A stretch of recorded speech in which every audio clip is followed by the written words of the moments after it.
Bonjour à tous, j'espère que vous allez bien. On se retrouve aujourd'hui pour parler des crypto-monnaies. On va d'abord analyser ce qui se passe du côté du BTC et puis on regardera également les altcoins. Alors les altcoins qui sont pour l'instant mitigés en ces débuts de semaine. On a notamment l'Ethereum qui est à 0,82%. On a un gros pump du Solana à 7%. Le BNB à 0,53%, voilà, tout ça c'est assez fragile, hein. On a quand même le Doge à presque 7%, mais tout le reste, bah voilà, on a des moins 0,15, moins 0,16, voilà, c'est assez fragile hein, comparé au BTC qui est en train de remonter aujourd'hui. Donc on va analyser ce qui se passe sur les graphiques et on va commencer tout d'abord par le BTC. Alors sur le Bitcoin, tout d'abord, on est toujours dans la même configuration, c'est-à-dire qu'on a cassé ce triangle jaune à la hausse, ce biseau. Et maintenant, on se dirige en direction de la target à 82 560 $. Alors cette target, elle a été définie, pour rappel, en prenant la hauteur du pattern et on l'a reportée à l'endroit de cassure. Donc là, actuellement, on se dirige vers cette target et tant qu'on ne casse pas la Kijun à la baisse, on reste dans une dynamique haussière. C'est-à-dire que pour l'instant, on a cassé la Tenkan à la baisse, mais vous voyez qu'en général, le prix est soutenu par la Tenkan en tendance haussière et normalement, si on repasse au-dessus, on ira chercher un nouveau plus haut. Donc pour l'instant, pas d'inquiétude, on vient faire un pullback sur la Tenkan, voilà, on vient consolider un peu le niveau des 60 000 $, et ensuite on repart de plus belle en direction de la target, voilà, des 82 560 $, et c'est invalidé si jamais on repasse à l'intérieur du pattern. Donc si on repasse à l'intérieur, ça donnera un faux signal, et donc ça donnera potentiellement un double top. Donc voilà, pour l'instant, il n'y a rien de plus à dire sur le long terme.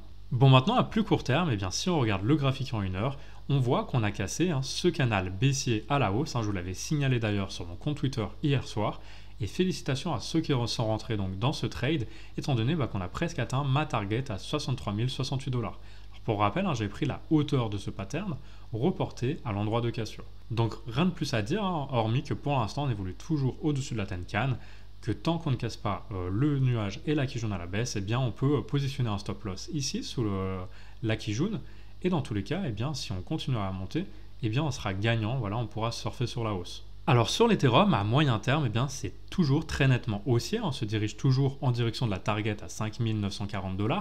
Alors ça correspond à la hauteur de ce pattern reporté à l'endroit de cassure, et pour l'instant, tant qu'on reste au-dessus du pattern, il n'y a pas de raison de s'inquiéter, voilà. On teste cette Tenkan et également la trendline haute du triangle. Alors pour l'instant, tant qu'on ne réintègre pas, il n'y a pas de souci à se faire. Si on repasse en dessous de la Kijun à 3523 $, là il y aura de quoi s'inquiéter peut-être. Pour l'instant, ce n'est pas le cas, voilà. Donc moi je vise ce niveau de prix et puis invalidation en cas de retour sous la Kijun. Alors à plus court terme, donc sur le graphique en 1 heure, l'Ethereum évolue à l'horizontale, donc en consolidation, tout juste au-dessus de cette ligne jaune. Alors à quoi est-ce qu'elle correspond? Tout simplement à la partie haute du biseau qu'on vient de voir en daily et qui a été cassée, je vous le rappelle, à la hausse, donc avec une target aux alentours des 4 950 $. Et maintenant, on attend de voir si cette consolidation va casser à la hausse ou à la baisse.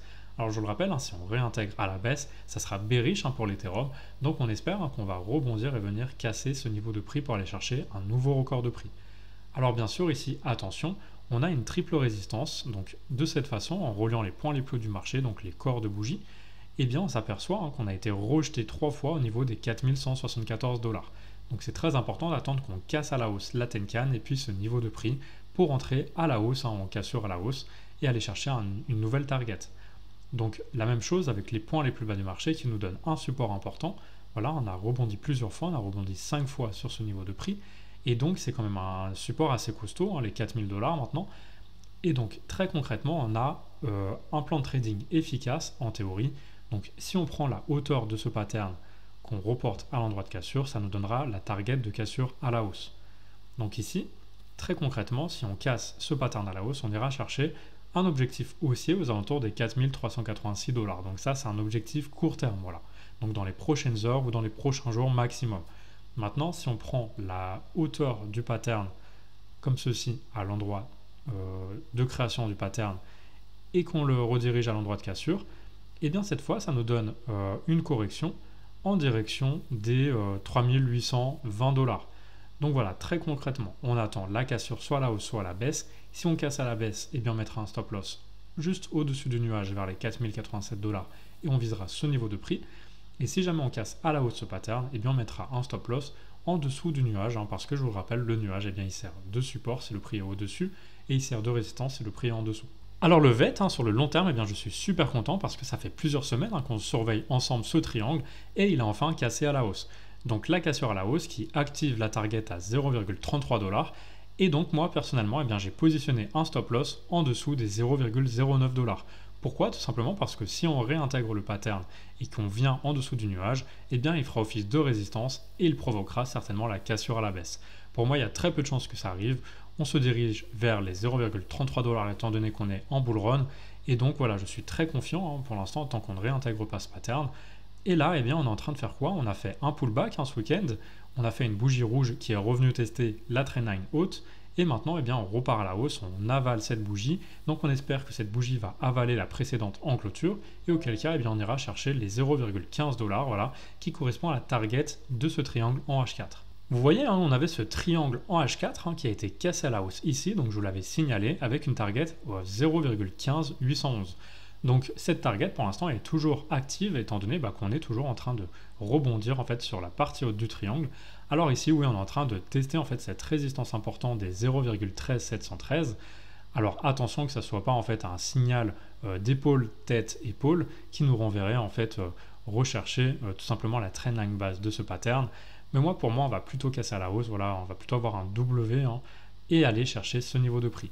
Alors encore une fois hein, pour ceux qui sont en trade, eh bien mettez le stop loss en dessous du nuage étant donné qu'il sert de support et qu'on casserait la Kijun, la trendline et le nuage. Donc là ça donnerait un signal baissier et on irait potentiellement chercher le précédent support aux alentours des 0,10. Le Chainlink qui nous montre enfin une très belle configuration haussière. Voilà, il a cassé ce triangle de consolidation de plusieurs mois à la hausse ce week-end. Et maintenant, comme je vous l'ai dit, ça engage bien, une target à 54,19$. Voilà, tant qu'on reste au-dessus de cette trendline jaune, de celle-ci, et du nuage, et de la Tenkan, et de la Kijun, voilà, on a de nombreux supports. Et donc, on est très bien parti pour aller chercher ce niveau de prix dans les prochaines semaines. Donc moi, personnellement, je mettrai mon stop loss en dessous des 24,87$. Et puis, je me laisse aller hein, vers la hausse. Étant donné qu'on est en bull run, hein, on reprend le bull run avec le BTC notamment qui a cassé son ATH. Et donc, pourquoi pas également à son tour le Chainlink et d'autres cryptos altcoins. Voilà, c'est ce qu'on va suivre de toute façon dans les prochaines semaines. Mais pour moi, on est bien parti maintenant pour aller chercher ce niveau de prix des 54$. Le Polkadot, eh bien, il est toujours en évolution au-dessus de son biseau qu'il a cassé à la hausse en daily également. Et donc pour moi, eh bien, il est toujours en direction des 63,64$. Et pour l'instant, la Tenkan fait office de support, la Kijun également, la Trendline haute également et le nuage aussi. Donc moi personnellement, je mettrai un stop loss en dessous des 30$. Et puis je me laisse aller en direction de la target des 63$. Le Cardano, c'est toujours délicat hein, étant donné qu'il est toujours au-dessus de ce pattern en jaune, mais qu'il est encore en train de consolider au-dessus de ce support. Donc qu'est-ce qui va parvenir à rebondir et à aller casser ce nuage ici pour aller chercher la target des 3,33 qui avait été enclenché à partir du moment où le pattern avait cassé à la hausse ici sur ce niveau de prix? Ou est-ce que finalement on va être rejeté, on va casser cette nouvelle trendline ici à la baisse et dans ce cas on ira chercher les 1,84$.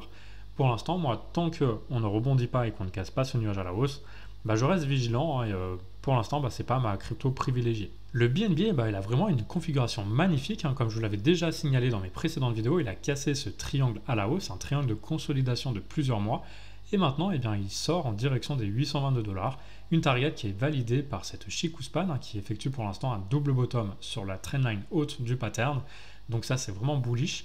Et de l'autre côté, on a la Tenkan qui fait office de support hein, sur le prix, qui est actuellement en train de faire un avalement haussier de la précédente bougie rouge. Donc tant qu'on a cette configuration ici, c'est haussier, c'est bullish et on va chercher les 822$.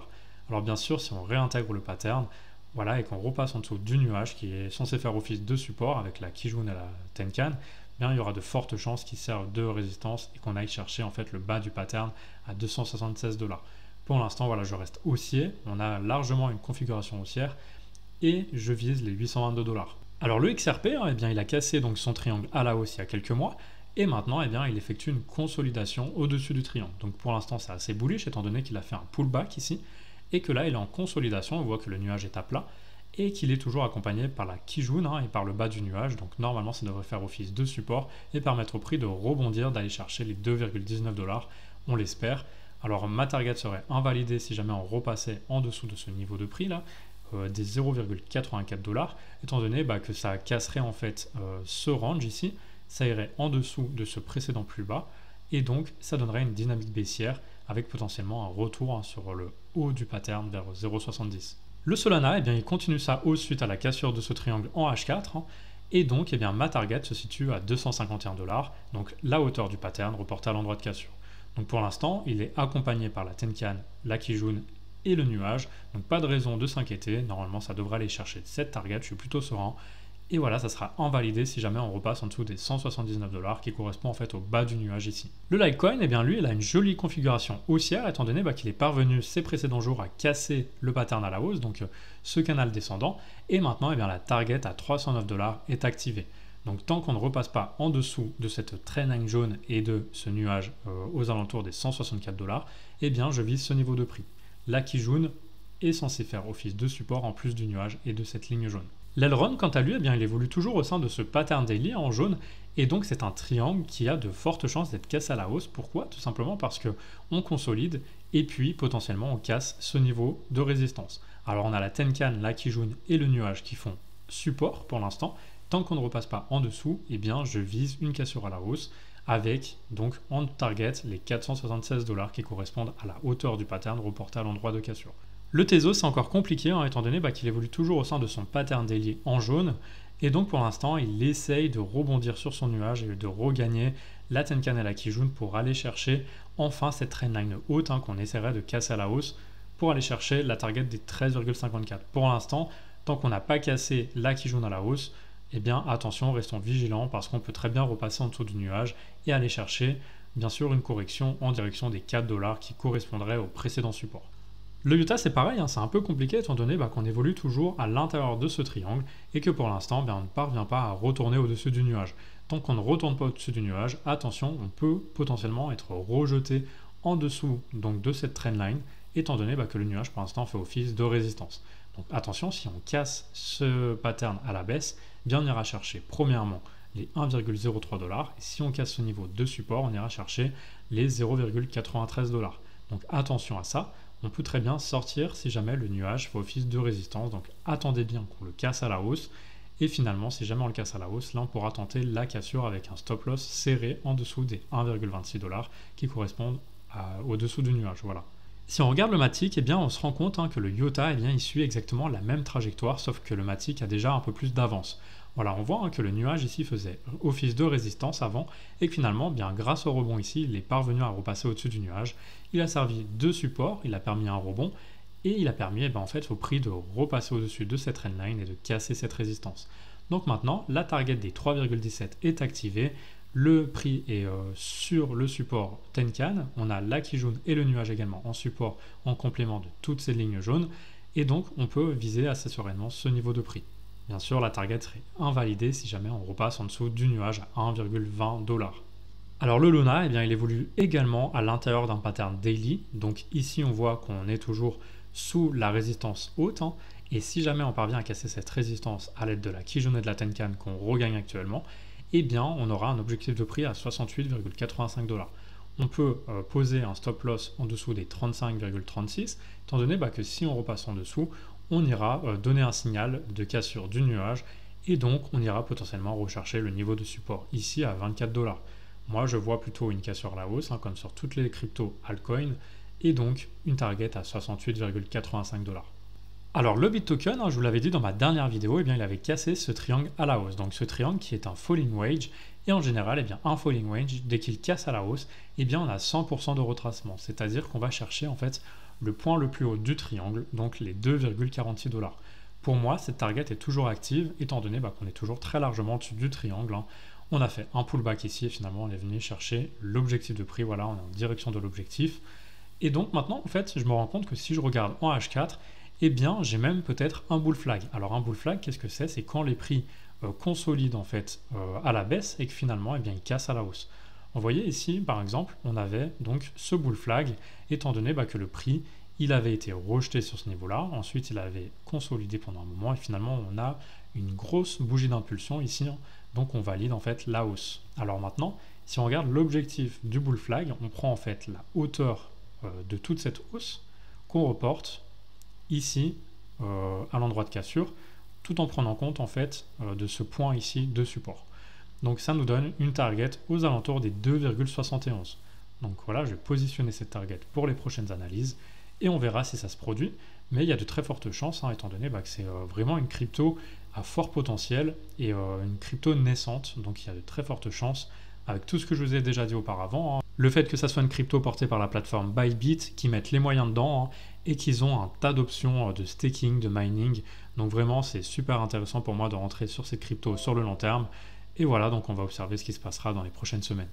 Bon, je sais que je vais faire plaisir à pas mal de personnes qui m'ont demandé cette crypto depuis un moment. Voilà, j'analyse enfin le GRT. Alors le GRT qui est en ce moment même est en train de casser son pattern daily à la hausse. Donc un triangle qu'il a consolidé depuis le mois de janvier, voilà, pendant de nombreux mois en fait. Il est resté à l'intérieur de ce pattern et maintenant il casse une trendline importante. Donc ici on avait eu un fake out, j'en prends pas compte, étant donné qu'on a de nombreux points de contact tout le long de cette trendline. Donc pour moi c'est vraiment un signal important ici qu'on vient d'avoir, une cassure à la hausse de ce pattern en direction des 2,60 $. Donc moi je mettrai mon stop loss en dessous des 0,69. Voilà, très clairement si on retourne en dessous du nuage qui est censé faire support avec la trendline jaune, eh bien ça sera un signal bearish, ça sera un signal de réintégration du pattern et donc potentiellement un retour sur des niveaux plus bas, donc les 0,64 voire même les 0,55. Pour l'instant, moi je vise donc ce niveau de prix. Bon voilà, je pense qu'on a fait le tour de vos cryptos préférés, donc n'hésitez pas à laisser un petit like et bien sûr à vous abonner à mon compte Twitter et à mon compte YouTube, c'est très important pour me remercier pour ces vidéos, parce que je passe du temps à les faire. Et surtout, n'hésitez pas si vous avez des questions, voilà, vous pouvez les poser en commentaire. Alors j'en profite d'ailleurs pour vous remercier parce que vous êtes plus de 51 000 abonnés sur mon compte Twitter et presque 10 000 abonnés sur mon compte YouTube, donc c'est juste énorme, merci infiniment à tous ceux qui me suivent sur les réseaux sociaux. Et pour fêter ça, j'organise en partenariat avec Bybit un concours qui vous permet de gagner énormément de lots.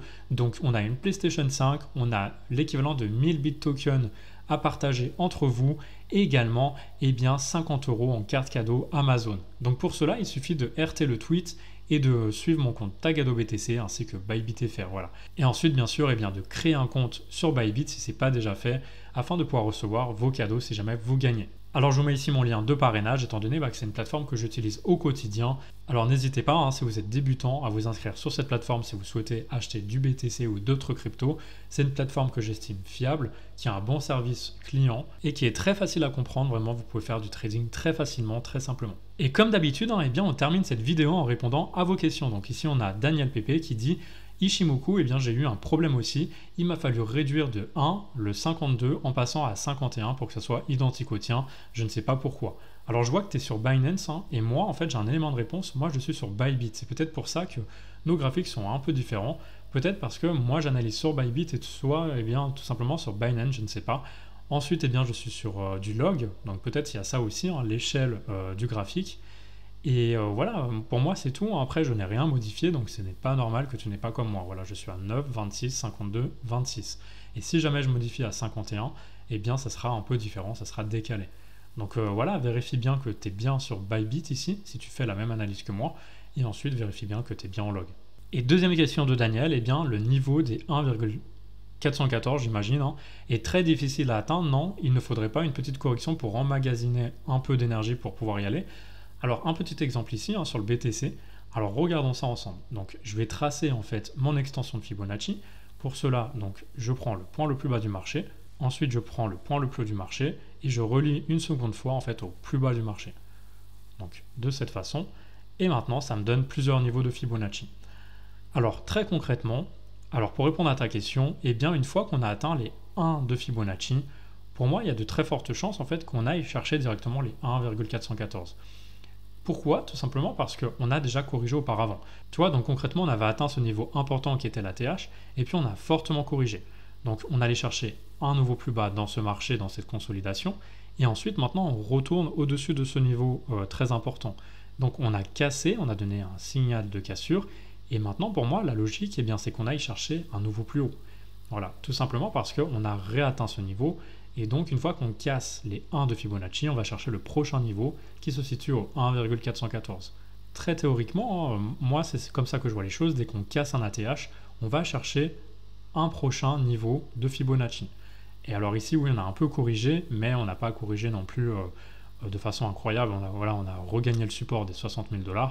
Et ensuite, on va, j'espère en tout cas, revenir gagner ce niveau des 1 de Fibonacci, recasser à la hausse en direction des 1,414. Donc pour info, de toute façon, eh bien les 1,414 sont à presque 80 000 $, donc 79,9K.